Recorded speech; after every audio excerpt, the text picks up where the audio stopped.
கர்த்தருக்கு ஸ்தோத்திரம்.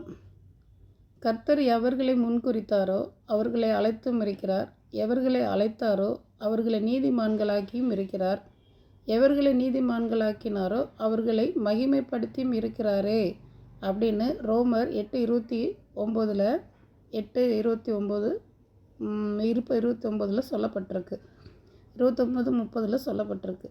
கர்த்தர் ஒரு மனிதனை தாமதமாக ஒரு மனிதனுக்கான நன்மைகளை செய்கிறாருன்னா அது கடவுளோட திட்டம்னு நினச்சிக்கணும். கர்த்தர் தாமதமாக கொடுத்தாலும் அதை அவர் அதிகமாக சந்தோஷமானதை கொடுப்பார். அது மதிப்பிற்குரியதாகவும் கணத்திற்குரியதாகவும் அது இருக்கும். அது அவரோட காரியம்தான் நினைக்கணும். கர்த்தர் திட்டத்தை மாற்றுகிறவரும் அவர் தான், திட்டம் போடுகிறவரும் அவர் தான். அதை நினைத்தே கர்த்தர் அதிகமான காரியங்களை செய்து மனிதர்களுக்கு நன்மைகளை உண்டாக்கும்படி செய்வார். கர்த்தரை விசுவாசிக்கிறவன் பதறான், நீதிமானாய் இருப்பான்.